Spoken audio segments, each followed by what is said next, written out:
For tomorrow. Now today. Morning, sir. How you doing? Very talented. Good. I still ain't got that iPad. Still don't have your iPad. So, Can we I'm over get it. how long is the presentation? Everything good. It's been 3 years, so it's all good. Your old one, right?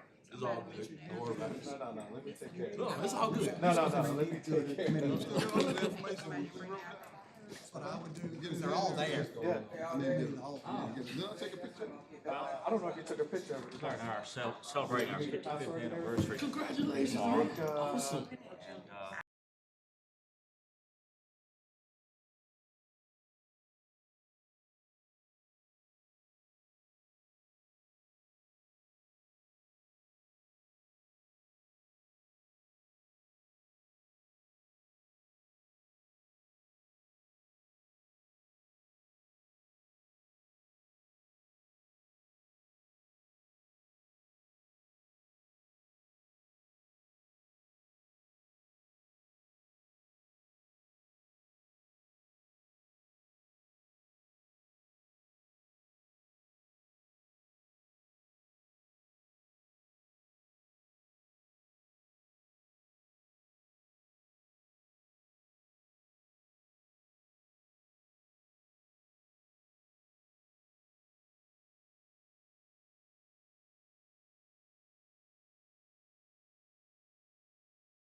Committee Chair Smith, Present. you do have a quorum. Need a motion to adopt the agenda. So moved. A second. Been moved and properly second, all in favor say aye. Aye. Aye. Any opposed? We have adopted the agenda. Approval of the minutes from February 2025. Need a motion?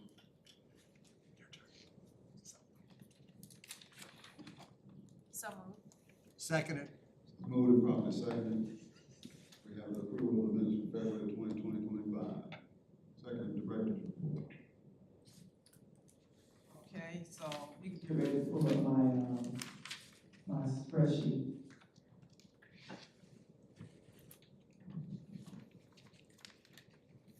So I wanna go through, something with you for planning. We have a big resolution coming up, and that resolution is for the Russell Group for $2.4 million. So what I wanna do is walk through and I know we're gonna have a resolution on this, but I wanna walk through this and take a few minutes at my time for executive report and walk through how this is how it's in the budget. And remember, you've already approved the capital budget. And in approving the capital budget, you approved our capital program for this fiscal year.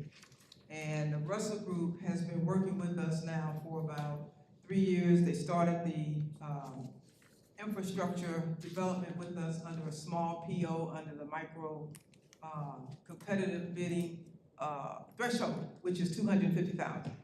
And they stayed for about 2 years under $250,000. But when the infrastructure bill started moving very fast, we had to move very fast with the program manager that helped us develop the infrastructure for all of our projects. So just so you know, the Russell Group handles all of our projects. They are the company who comes in with the project managers, the estimators, the schedulers, and we use what's called a P6 Primavera software, right? And not every project management company works well with Primavera. If they do, they're a big firm. They're like the HNTBs, the Jacobs, WSPs, who we work with as well, but their price is gonna be a lot more than what a small business would compete for, right? So he's able to keep his prices competitive because he knows that he's good and that he has to beat out those bigger companies. So if you look at the budget, and I want you to see how we will pay them, right? So we have grant money, and what you see is the federal, you see the name of the projects. These are all the projects they work on. And some are bigger than others, one being the O&M project. That's gonna be a huge project, and they're gonna keep all our monitoring and control documents. But if you look at the federal ALIs, that's where we have in our TRAM system where we get paid. So we draw down on this every month to get our federal funding back in our operating budget. So this is an 80-20 federal grant in these various categories. So you'll see for each project, there is an ALI. And then there's a requisite 80% and 20%. So if you look at what they're gonna be doing on, say, bus shelters. If you look at bus shelters, they'll be doing, the federal government will be doing 96,000, and the local will be 24,000, right? And we do that for each fiscal year. So what you'll be approving today, we wanna do a 3-year contract, and we did a very well-written sole source justification that is in your documents, it's in diligent. And we wrote a historical sole source justification to approve a single source. They're not a sole source because there are other people who can do it, but they are a single source, but you have to award it under the sole source, okay, according to the FTA. So we followed all the pricing and competitive rules. We did a thorough price analysis, and their rate came out to be more competitive. But this sole source is to keep the continuity of the company. But I want to make sure that you understand how the federal and local dollars work when we work with companies like the Russell Group. Because I know that we're not used to, with BJC, approving such large company amounts, but now think of BJC as not just a small push and bus company. We are now building infrastructure, and we are now building big projects. So this means we're putting boots to the ground. And to do that now, you're gonna start seeing larger contracts, which is what we got approval to do when we won these discretionary grants. Okay, Okay, so all of these are not discretionary grants. I guess some of these are apportionments, is that right? And under these apportionments, and we went to great lengths to get this for you today. This is not an easy project. Because and I don't want you to get stuck on the ALI because that shifts. So if I have an underrun someplace, one place, I can put that underrun someplace else where I may have an overrun. So it shifts all the time just to make sure we stay within budget. That's what the Russell Group helped us do, along with our grant department and Shauna, who works with Watanji in our capital program. So are there any questions to how this is allocated? One question is that the federal government is gonna pay almost $2 million, right? That's right. Is that what's the total? Yep, they're gonna pay 1.9. Okay, 1.9. Yeah, almost $1 million, that's right. We're gonna pay 407. That's right, exactly. And it is important now for us to start drawing down on this money, and this is money that we're drawing down on older grants. Because when I came into the company, we were not using our grants to its ability. So we had money left over from, what, 2018? What was 2021? From 2021. So we're using grants. We're not even using our most recent portions. We get rid of the old money first so we can draw down on that. And that shows you, if you have old money like that, you're not spending your grant money. If you don't spend your grant money, you can't get your drawdowns to put back into your operating budget. But this is planned money that we had for that capital project. Any other questions? So, I may have missed something. Who in your organization do these folks report directly They to? report to Watanji's group. She is the Senior Director of Capital Planning and Project Delivery. Okay. So all the project delivery is under Watanji.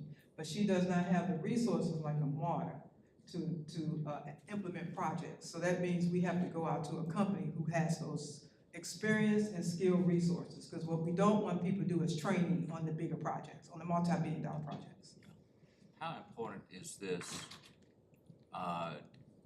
in regards to how the FTA looks at our operations? Very important.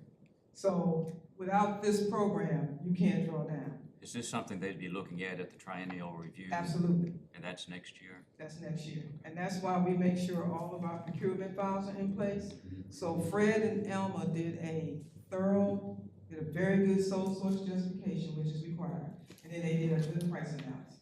And only if you do a cost or price analysis. In this case, we were able to do a price analysis. There were other companies we could compare the Russell Group to. So one more question. If we don't move grant money, that means that future grants are gonna be slowed down, right? If you don't lose grant money, then you'll eventually lose it.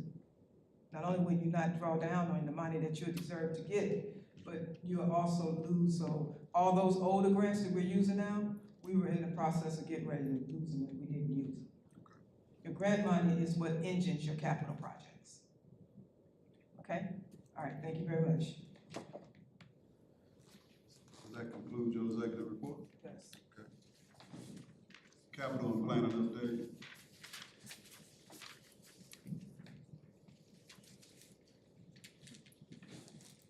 Good morning. Good morning, Board of Directors, Executive Director Shaw, C-Suite, and members of the audience.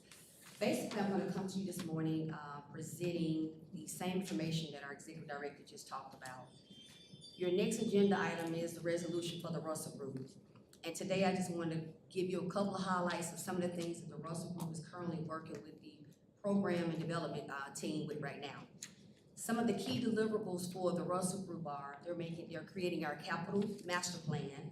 So we have a weekly status meeting with our executive director, that we have a project schedule that is presented to our executive director and the project team. They also have created a 5-year strategic plan capital program that aligns with our strategic program as well. The Russell Group, as Director Shaw has reiterated on, we do not have in-house support that help us with best practices, that help us with our checks and balances when it comes down to our program. So we rely solely on the Russell Group to provide the services for us.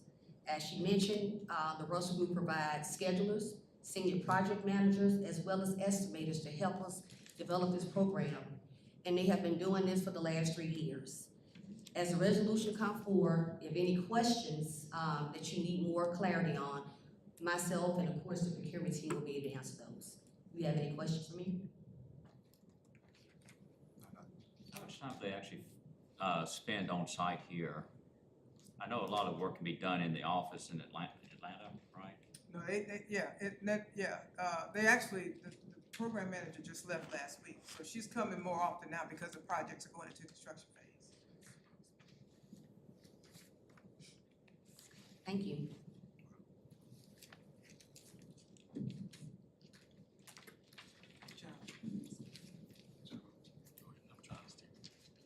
Okay, we have some resolutions for consideration.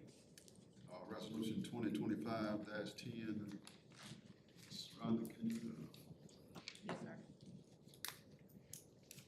Resolution, 2025-10, approval of resolution 2025-10, granting authority to the executive director, CEO, or her designee to execute a professional services agreement for capital planning, project delivery, and monitoring and controls with the Russell Group LLC, TRG, with a not to exceed amount of $2,432,303.64.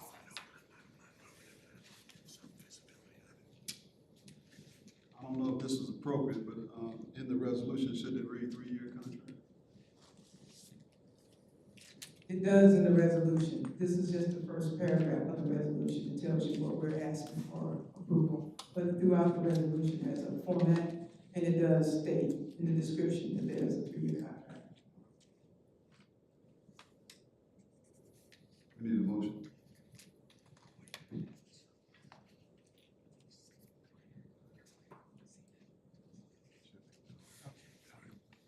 So moved.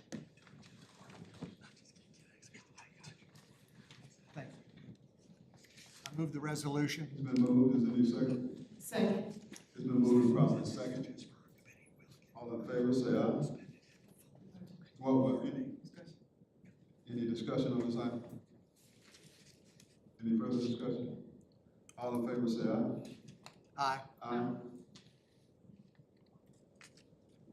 She said it. Any opposed? Any abstentions?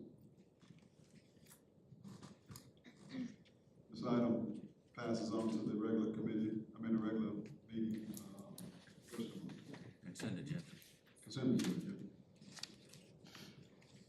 We have resolution 2025-12. Ms. Jones, will you read it? Yes, sir.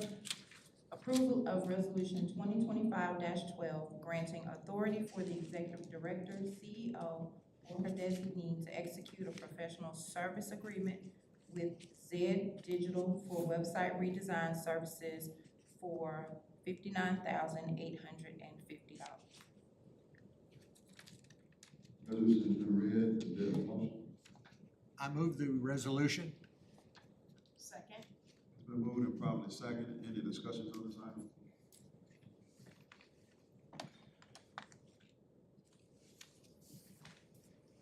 Hearing none, all in favor say aye. Aye. Any opposed? Any abstentions? That item passes to the regular meeting.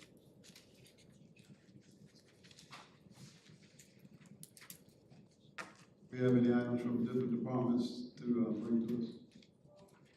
I think that's it for planning. That's it.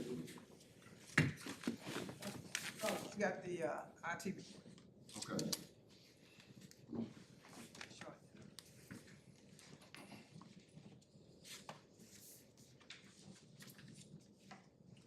Good morning, everyone. Give me 1 second and we'll pull up just a quick presentation.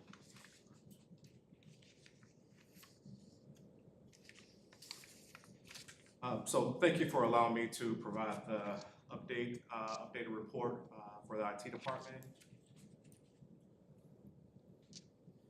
So really quick, I just wanted to provide an update on what we've been able to accomplish over the last 2 years, where we are now, and where we're headed. Next slide, Rhonda. Next slide.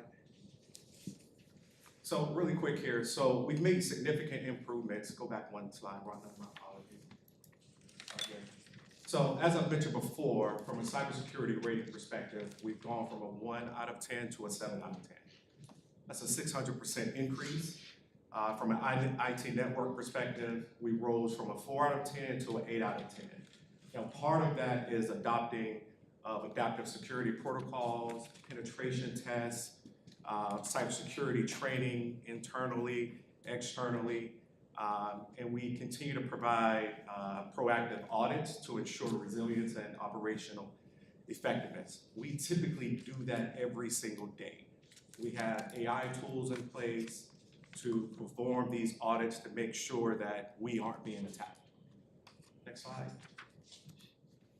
So this chart here is showing you where BJCTA stands with our ratings compared to industry standards.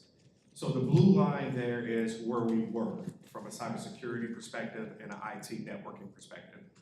The green line is where our current ratings are, which I just mentioned, and the red line is our future ratings, right? So overall, we're about an average of about 8.5 out of 10. Obviously, by 2027, our goal is to be a 10 out of 10. We've made significant impacts, but there's still a lot of work to continue. So most of the time, I'm providing updates on the IT or the network and cybersecurity perspective. Here's what you get a chance to see, all of the elements that play a role in that. So server infrastructure, 8 out of 10. We've been able to consolidate all of our servers into one server room itself for data integrity. We'll touch on cabling and battery backup here in a second. But we've updated and upgraded all of our switches. We've updated and upgraded all of our firewalls. We've done the same thing for our wireless access, both in this building, east, west, and specifically 8th Avenue with the help of Avail there. Next slide. All right, so this is a visual representation of what our networking closet currently looks like today. On the left-hand side, that's our current situation. So you can imagine, right, the amount of work that we've been able to accomplish with this in place and give you an idea of where we need to head, right? So on the right-hand side, this is our future goals. That's exactly what we want it to look like. But what I wanted to show you is physically what the cabling closet currently looks like right now, right? And what we've sort of had to unjumble over the last 2 years. Not just the cabling closet, but our overall networking infrastructure, our cybersecurity, how we're managing and monitoring all of our IT hardware, right? Next slide, Rhonda. So part of that is our plan that we put in place for our IT department training plan. As you can see, there's a lot of work that we're doing. We're touching everything. I want us to move more from just a simple IT help desk to where my team is trained on how to manage projects. So they have the skill set to go in and troubleshoot networking issues, cybersecurity, desktop, but be able to manage a project. As Watanji mentioned earlier, you know, we have other vendors that we work with from a project management perspective. They bring that expertise, but we have smaller projects in-house that we have to manage ourselves. So we have to be the project manager, the business analyst, the tester, the integration specialist. We're in control of all of those things in-house for those projects. So we have a pretty detailed plan in place that we plan on following to actually bring my team up to speed on all of those elements that play a role in our projects. So finally here, as I mentioned before, you know, we're about a 7.5, 8 out of 10. We've come a long way. We've done a lot of work, but we have a lot more work to do. So you guys are aware of the BJCTA mobile application, the fare collection, the website projects. We have project managers that are managing those. But in all of these other projects here, these are internal projects that we manage ourselves, other than the OEM facility. But we play a critical role in that from an integration perspective, from a support perspective, and from an implementation perspective. So we're literally touching every single project within BJCTA. So finally, the last thing I'll say is we've done a lot of work. We've come a long way, but we still have work to do. We're essentially a 24/7 shop. We support everyone throughout the day, projects, desktops, servers, but things happen after hours and on the weekends. right? And we're responsible for that. So I want to give kudos to my team for, stepping up. It's when it's quiet that, you're thinking everything is well. But behind the scenes, we're doing the work. So I'll close on that and ask if you guys have any questions. How many people do you have on the IT staff now? So there are 5 people on the IT staff now internally. So that's myself and 4 members of my team. And then we work with different consultants, CT3, whose contract you extended a while back. We work with them on our network, cybersecurity, and other activities. But our primary team is just 5. Any questions from anyone? I'd just like to, it's not a question, it's a comment. It's just like to compliment you on the quality of your presentation. Completed. Thank you. Good job. One thing I forgot to mention is, Just one simple question. So from a public transit standpoint, what type of cybersecurity attacks do transit agencies typically have? so it typically comes through email, believe it or not. Right? Phishing attacks, we get a lot of those. We produce reports on how many we're catching a day. So the way we stop that, other than the AI tools that we have in place, is training in-house. Sure. It's all of us recognizing how to identify a phishing attack. So the more we can catch it up front, the better we are. But usually it's through phishing attacks. We see random IP addresses from foreign areas coming through our firewalls, and we're able to block all of those at that point. He's catching something nearly every day. And they will come in a lot of times with my name. Gotcha. From an industry standpoint, has there been any cases to where, that holding you for ransom, so to speak, and if so, not from BJCTA, of course, but just, I don't think we've had, but from an industry, and what are they actually holding us, asking for in ransom from a public transit agency? So what typically happens is they lock your servers down, Gotcha, okay. and it keeps you from getting to your data. And then that's what they're holding ransom. You pay us $1.5 million, we'll give your data back to you. We'll release it back to you. Yeah. And that's happening across multiple industries, right? It's happened here in Birmingham. It happens a lot. Knock on wood, we've been proactive in keeping that happening, keep that from not happening here at BJCTA. And the one thing that I forgot to mention is that, so this is just a summary. The detailed report, it will be uploaded out to your SharePoint drive. It has a lot more detail in there. And then as always, feel free to reach out to me with any questions or clarifications that you guys may need. The only thing is, I want to thank you for upgrading our systems, because I think when I first came here, we lost a lot of data. And that data needed to be recovered, but we couldn't. So thank you for doing all the work that you've done. Absolutely. Thank you, guys. And just to add, that room has been like that for a long time. I don't see how he's ever been able to have done what that room.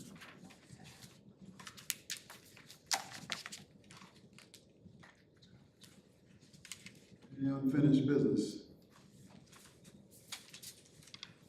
Any new business? With that, we can go into adjournment. Do I need to move? I move that we adjourn. Second. Adjourn. Thank you.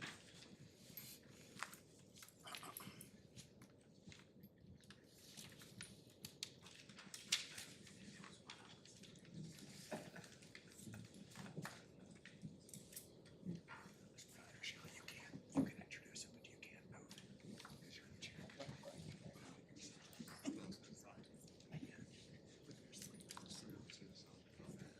Except for another situation.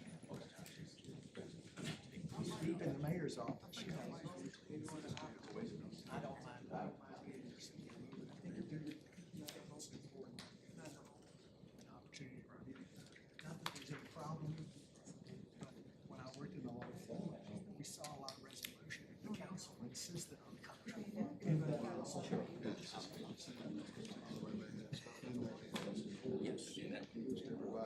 they can't. There's some things that they can't disclose except to the council. They can't leave it out to the public for bidding, for all sorts of reasons, any number of reasons.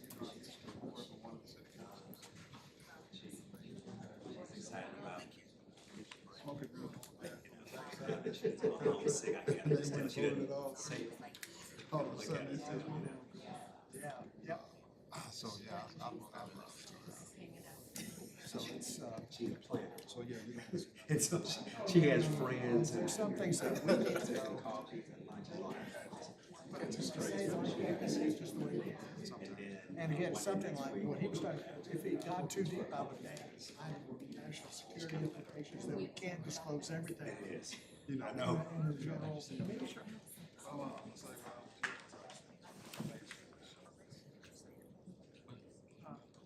Go with the finance. Thank you. She strikes me as being straight. We need to straighten up. We have. And we want to, that's why I want Hoover in. Hoover knows and needs to represent.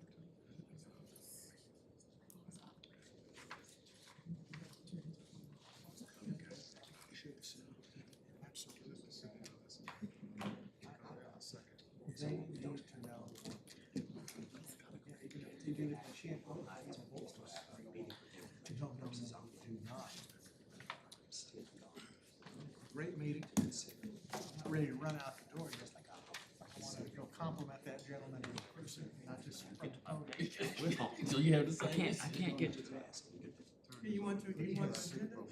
This group no, I want, has done You great. can't get to the I page. can't You get have back to the Yeah. menu. We're done, right? I'm not leaving yet. I was having some same issues earlier, so something's going on with Dylan. And in 2 weeks, You might want to sit down and listen. yeah, yeah, I'm going to, but in 2 weeks, we get an opportunity to see that. This meeting is the whole thing. Yeah, yeah. that's And what we they should have that contract. Yeah, I was having the same issues. should It be got in, freezing. should be able to read it. Yeah. And vote on it. I'd like to stick around for at least the finance committee. Are they gonna, are they? Yeah, because that's Oh, why I okay. was Then I'll leave struggling. it. I'm in it now. I'm happy to give you some. But can you get back to the main menu? Yeah, I can get back to Even it. without a quorum, even without a quorum, they're gonna present. So we'll take actions. That's fine, I'm not going anywhere.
Committee to order.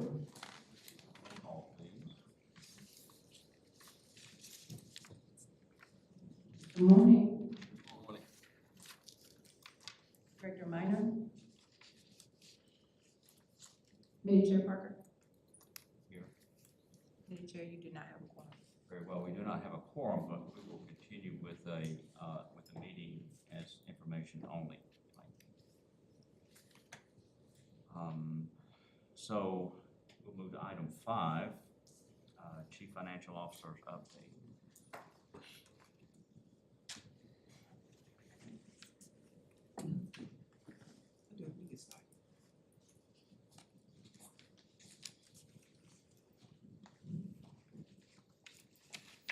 Good morning. Good morning. It's my pleasure to present to you the financial update through the month of January, which is 4 months into our fiscal year. And again, we have good news to report this morning about the finances of the organization. I have three main points I want to point out today. And I think these are three critical points that measure the financial health of the organization. One of those points is the cash position. The second point is how we are managing the budget. And the third point is how we built equity over the last several years and months. So we always talk about the working capital, but I want to point out that as of January, we had about $15 million in the bank. But as of today, that is up to $21 million. Because in January, of course, we get ad valorem taxes. And we also got another payment from the city of Birmingham recently. I think we didn't get that until February. But of course, that moved our cash position from 15 million to 21 million. And that is the highest it's been since I've been here. So cash is king. When it comes to finance, you need cash in order to pay your bills and keep you current. And you need to have a good relationship between the cash you have in the bank, other liquid assets, and the bills you owe, because you have to have enough working capital to keep you afloat in case of a downturn. And based on the cash we have in the bank, the other receivables we have, when compared to the current liabilities, we could probably go about 4 to 5 months with that, which is a real good position to be in. So that's good news, of course.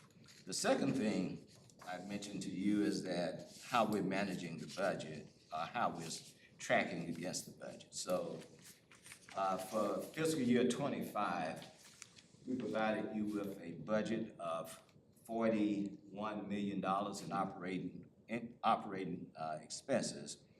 If you turn to the second page of the handout, I highlighted a number there.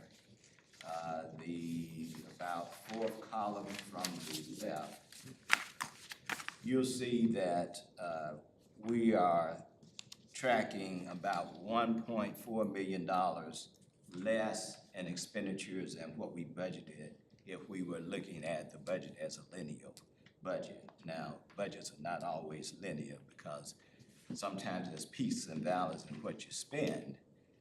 But this is a good way to see how you're trending. So we're trending under the budget.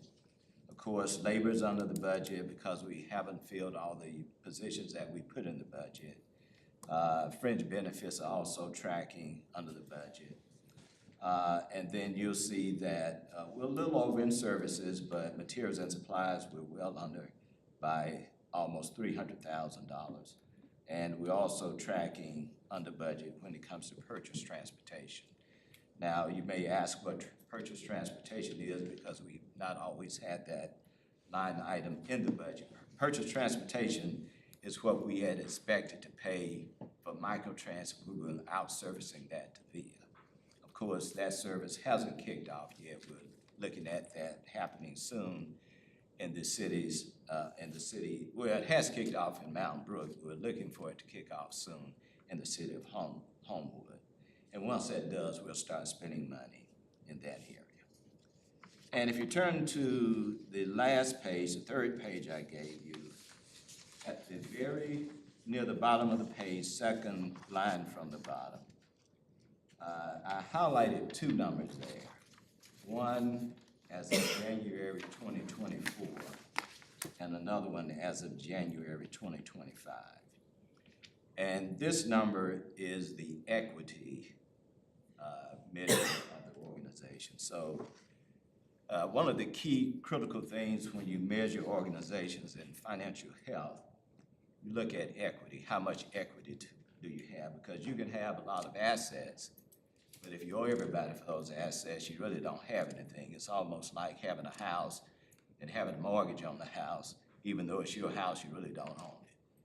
So what your ownership of the house is measured by the equity you have in the house, because that's the only thing you really can take with you. So organizations can measure themselves the same way.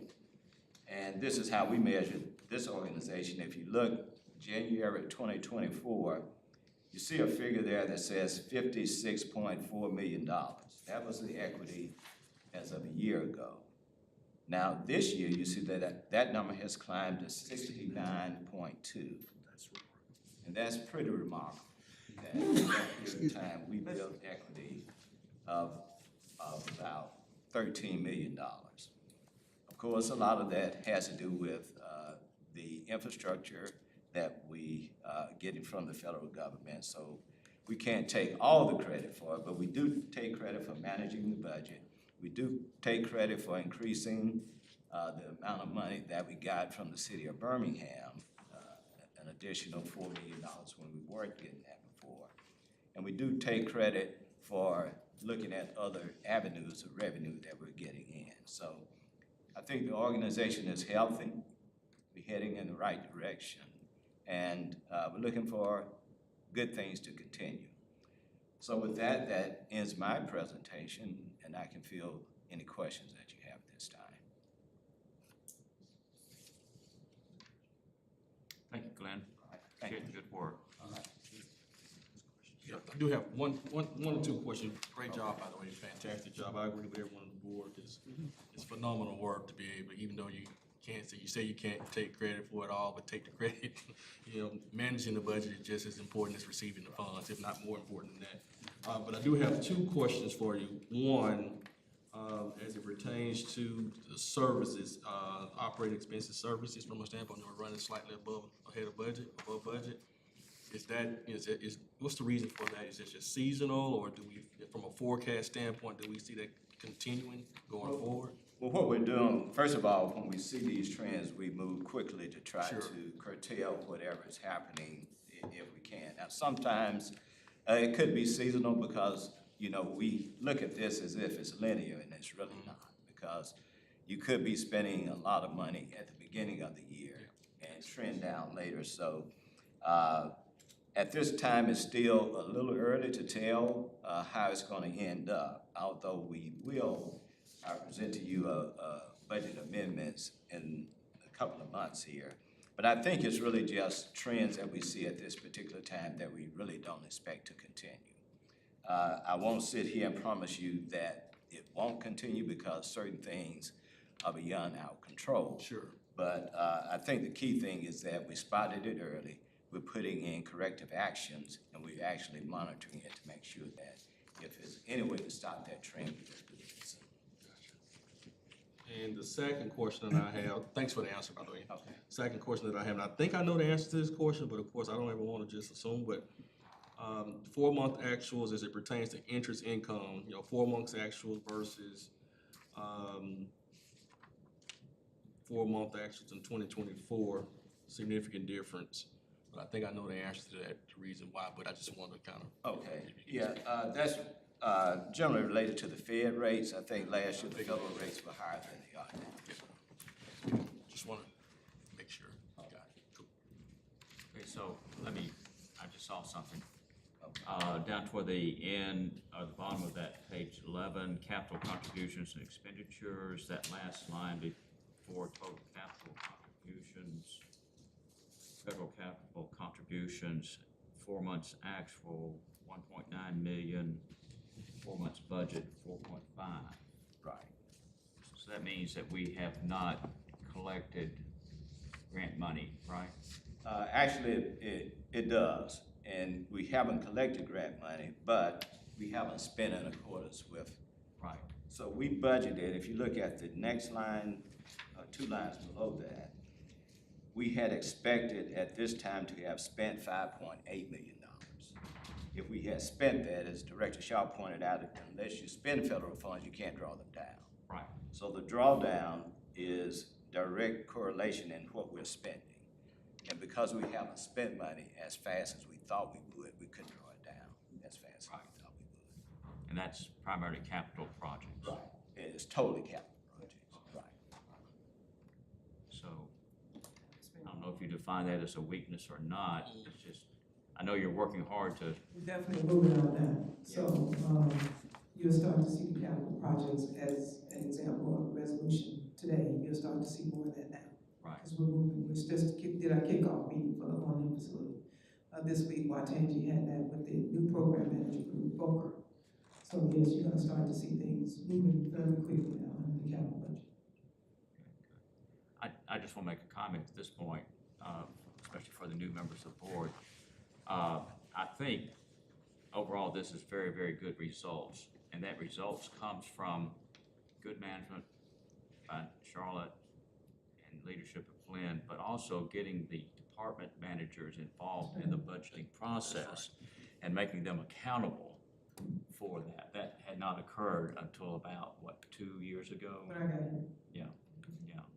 So that's a big factor, in my opinion, causing this good results. So that's very commendable. Anytime you can get an organization to get their manager involved in not just doing their work, but working toward a goal and being responsible for the good and the minuses, taking care of the variations, says a lot about the organization. Each manager is responsible for their departmental budget. Each manager and director are responsible, and then I meet with them along with Glenn's group once a month, and we go over any budget issues, trends, and challenges. I 100% agree with Director Parker. When you implemented that, that was the best move that we could have done at the time. I'm glad to hear we're still doing it because it creates ownership. Holding people accountable for the finance, it creates ownership. So I 100% agree with you, Director Parker. Next on the agenda, Executive Director report. Do you have anything else to report other than what you already commented? Got chief of staff. Huh? The chief of staff report to give you that one? I'm on the wrong way. You got it? Chief of Staff. Oh, I'm sorry. Okay. Good morning. I am pleased to provide you with an administrative update with a focus on 3 functions. Is this on? Yes. Okay, the first area is talent acquisition. We continue to tackle the nationwide workforce shortage. As we know, this is something that occurred on the heels of the pandemic.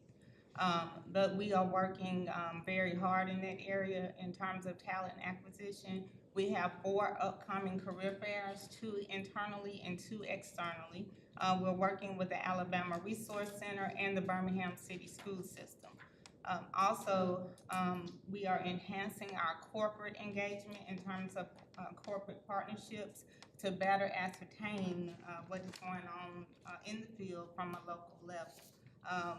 The members of the Human Resources Department have joined the local SHRM chapter to have an idea of what's going on locally, and I am a member of the Birmingham City School System Career and Technical Education Committee.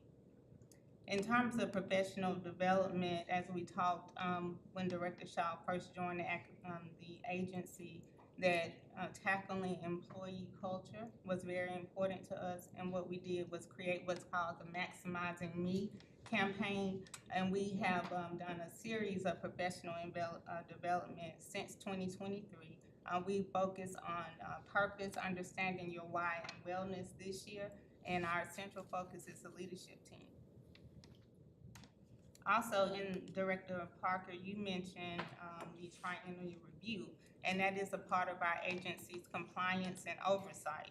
We will receive our recipient information request this November, and that will be a notification to prepare, get our files ready to submit to FDA. But in the meantime, we have already been proactive. We're working on the grants team is actually going to participate in the federal triennial review workshop next week. And then all the other departments who had findings, which we only had 2, are privy to that information. And they're working on those findings to make sure that those will not be issues in the next review.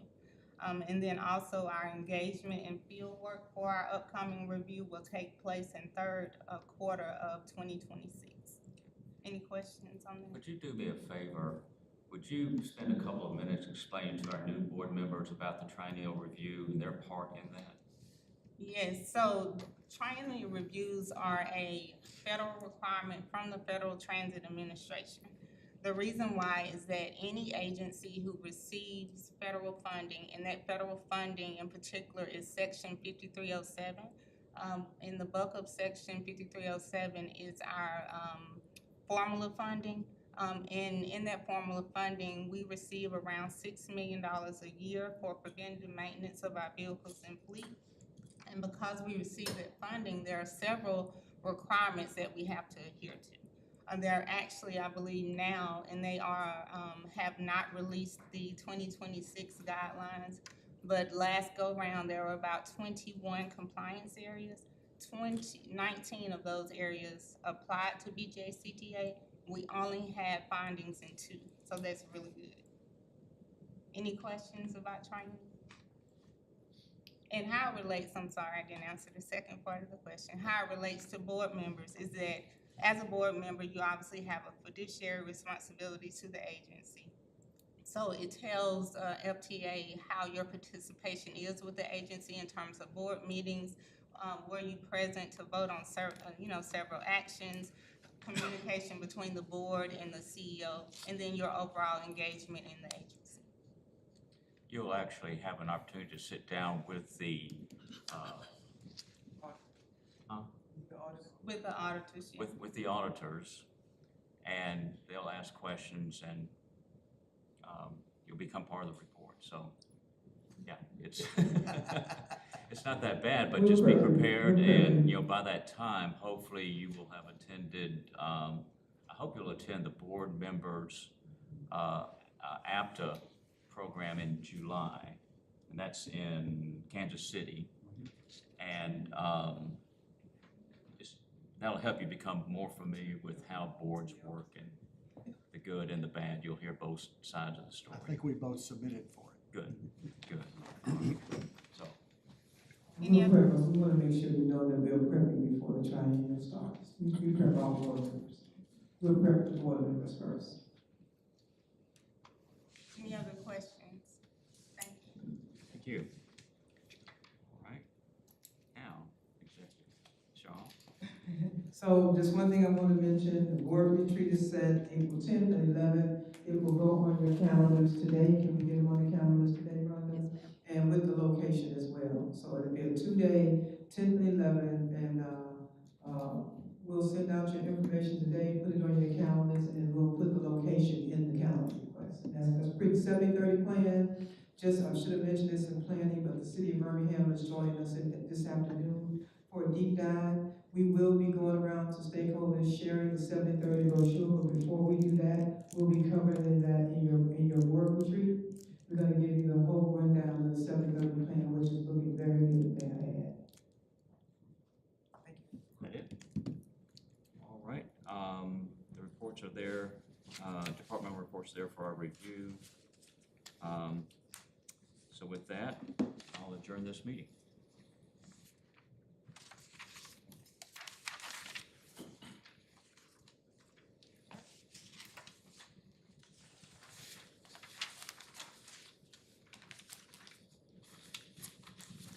All right, so in the interest of time, if we can just go ahead and start off with the planning and program development committee. So I'd like to call that committee.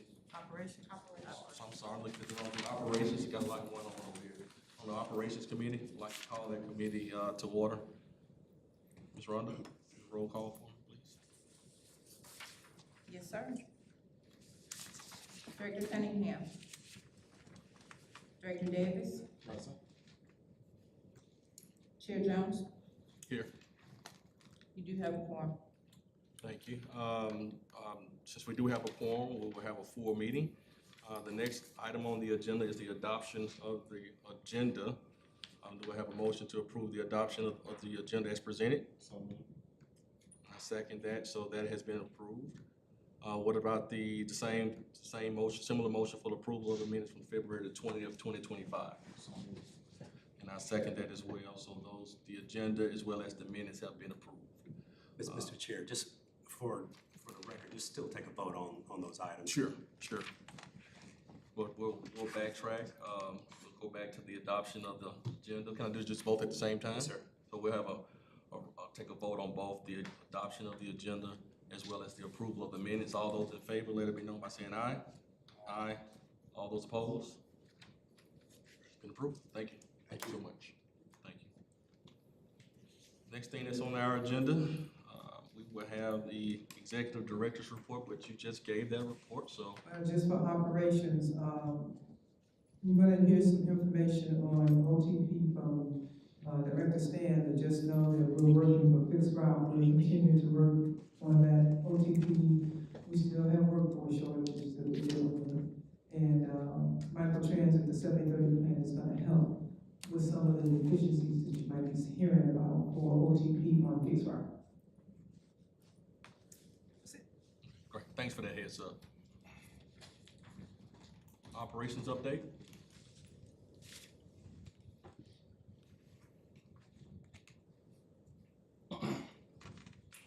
Good morning, Board of Directors, Director Shaw, team members. I'm here to provide an update for Operations Department, and the update is as follows. For fixed route, we have 70 full-time operators. We are currently, 70 full-time operators and 3 part-time operators. Fixed route has a 17 operators short. Fixed route has 8 operators in safety training and route training. So for the fixed route department, we are 81% staffed and 19% of operators position vacancies. On the paratransit side, we have 33 full-time operators and 3 part-time operators. We're 4 operators short. We have 1 operator in safety training and route training, and the paratransit department is 88% staffed with a 12% operator vacancy. On the microtransit side, we have 2 full-time operators, 9 part-time operators, 1 dispatcher, and 2 supervisors. Microtransit has no operators in safety training, and for the month of February, microtransit completed 3,290 on-demand rides for the month of February. Out of that 3,290, we completed 160 of those were airport pickups and drop-offs. For the month of February, our completion rate was 88.1%, and we received a total of 426 5-star ratings for the month of February. Microtransit department is 61% staffed with 39% vacancies. Also, in the month of February 18th, we had a soft launch in Mountain Brook. And for the month of February, we completed 16 trips in Mountain Brook. The on-time performance for fixed route is 57%, and our BRT is 85%. And like Director Shaw said, we are having a strong push to improve our on-time performance. Missed trips, we had 731 missed trips due to absences. 95% of our trips were made, with 5% we missed. On the paratransit side, we had 71% on-time performance and 29% late. Scheduled trips for paratransit was 13,952, and out of those trips, we completed 6,952 of those trips.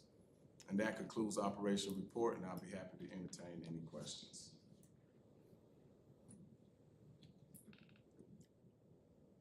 Any questions? Good? Fellow board members? Thank you so much. Next thing's on the agenda, still going to operations update or go to resolutions? You come in and, under, departmental reports. Yeah. Looks like we have 2 resolutions for consideration. So Ms. Rhonda, would you read those resolutions out for us? Yes, sir. Resolution 2025-11, approval of Resolution 2025-11, granting authority for the Executive Director, CEO, or her designee to execute a 5-year contract through April 4th, 2030 with Cintas Corporation to provide maintenance uniforms and shop supplies with a not-to-exceed amount of $75,000 per year and $375,000 over a 5-year period. you so much. We have a motion. And I second that motion. Is there any discussion about this resolution? None? It has been motion and second. There's no discussion. All those in favor, let it be known by saying aye. All those opposed? We'll move this resolution to the consent agenda for next meeting. Next resolution? Resolution 2025-13, approval of resolution 2025-13, granting authority for the executive director, CEO, or her designee to execute a contract to purchase 4 microtransit vans with a not-to-exceed cost of $312,500.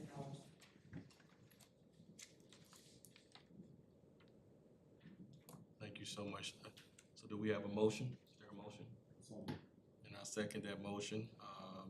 Is there any discussion about this resolution? Okay, I have one. On this resolution, under subject says Resolution 2025-13, granting authority to purchase microtransit vans using the state of Georgia contract.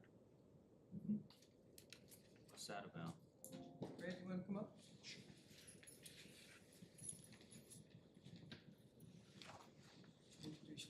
Yeah, good morning, Director Parker. We use the state of Georgia's state contract to procure these vans, which is allowed under the FTA and BJCTA policy rules. That way we don't have to compete it. So we can use each other. They used to call it piggybacking in the old days. There's another name for it now, and I can't think of the correct name for it. But you can work in partnership with other state contracts as they do the state of Alabama contract at times. But those state contracts allow you don't have to compete it, and you can get a competitive. So those actual contracts were already competed. They did an RFP, and so what they do is allow other transit agencies to get a better price. They allow other transit agencies to use those state contracts. You can use them from anywhere from the state of Utah all the way to the state of Alabama, if you like. As long as there's a state contract, it is allowed under the FTA. That helps with the competitive nature of the bid, of the project.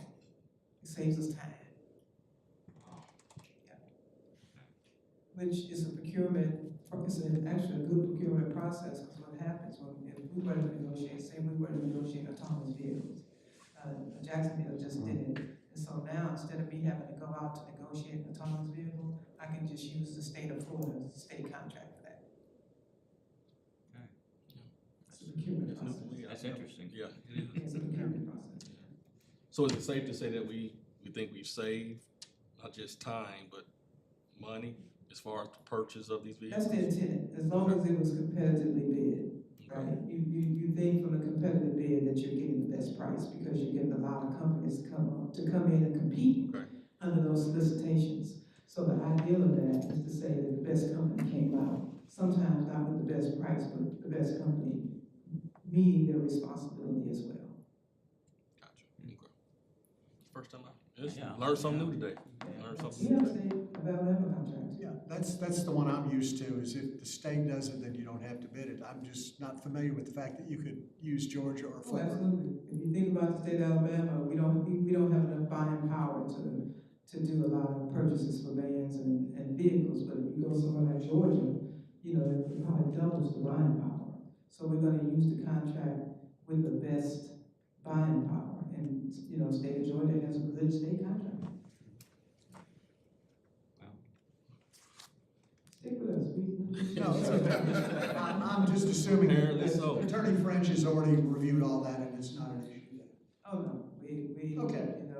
contracts and procurement is my first, profession. So I was, we were using a state contract here. We just were not getting the best price. No issues with that. Trust me, no issues with that at all. Yeah. One question. Where are the funds coming from? Oh, that's a good question, because we didn't have to pay for these. We got the money from RPC, with our partnership, and I must admit, our partnerships are going really well, because not only with RPC, we got some funding from a community foundation to help us with the Homewood microtransit. They're going half of us. So Our partnerships are working really well, but the RPC group is funding them 80%. All we have to do is really fund the 20%, which allowed us to get from four bands. They paid for 4 bands. They actually paid for 6 because we got a previous grant before that. So our partnerships are going really well. Sounds excellent. Thank you. You amaze me. Y'all so amaze me. You know, 5 years ago, we didn't even have the capacity to think about this. Thank you. Thank you. Thank you so much, appreciate it. Any further discussion on this particular resolution? Or if not, it's been a motion and it's been seconded. All those in favor? I let think me we know by- did have one department report for you. There's something else you all need to hear. Pertaining to this resolution, we need to close out this resolution, gotcha. All those in favor, let it be known by saying aye. Aye, all those opposed?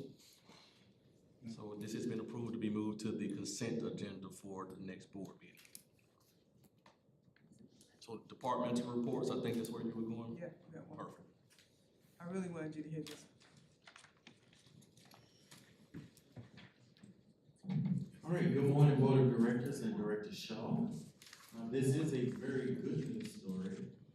For the first time in the history of BJCTA, we just negotiated a renewable natural gas contract with Clean Energy in the amount of $1.7 million over a 5-year period. So let me clarify what that means. We get $1.7 million over a 5-year period. Now we're paying them, they're paying us.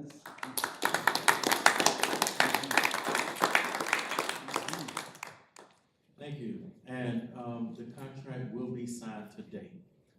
Just a short briefing on what renewable natural gas is.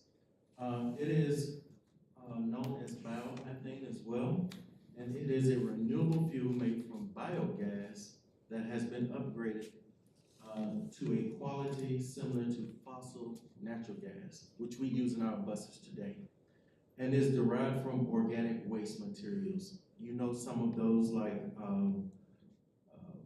livestock waste, food waste, landfill gas, and wastewater sludge. So they take that and they process it and produce this cleaner burn gas.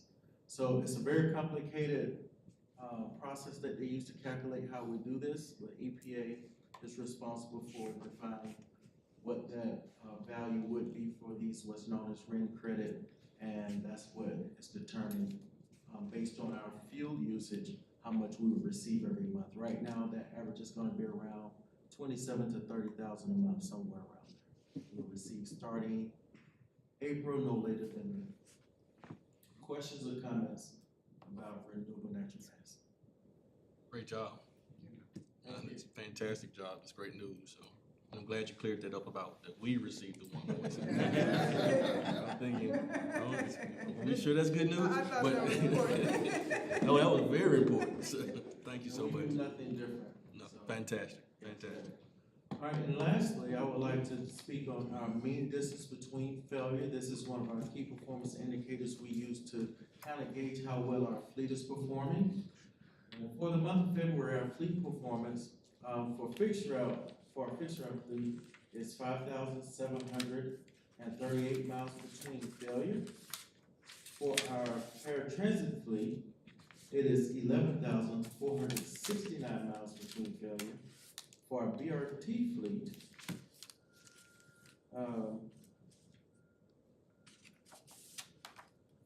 I'm missing my BRT fleet mileage. However, it is well above our goal of 5,000 miles between failure. It is around 9,000 miles between failure for the month of November. And lastly, for microtransit, our highest performing fleet is at 15,326 miles between failure. Each of these modes do have a goal of 5,000 miles I just mentioned, so we're doing well and we're continuing to implement industry best practice to improve our fleet performance. Any questions from me about the fleet performance? Keep it moving. Thank you very much. That's a good word. Thank you, great report. Do we have any additional departmental reports, Ms. Shaw? Say you want to very quickly.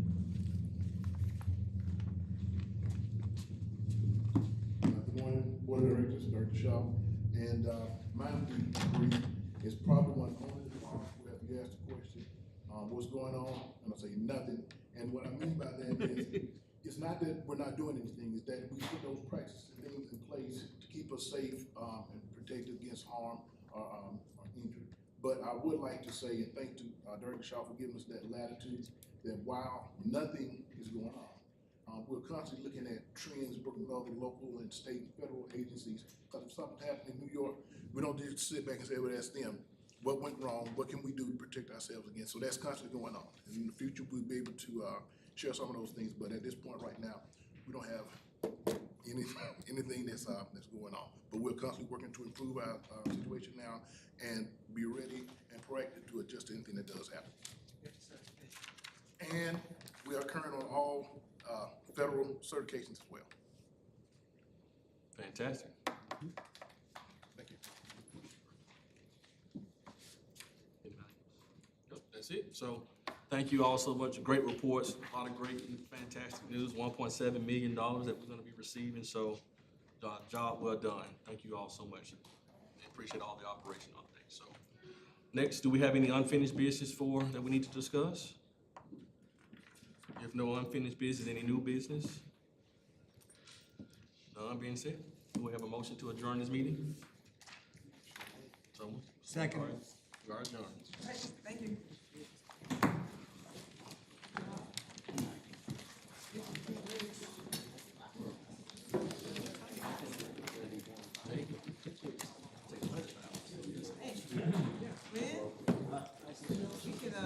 I'm not saying it's wrong, I just, Yeah, I'm saying I just legally, hadn't I seen have to it. look at. Oh, yeah. Hearing from me directly. No.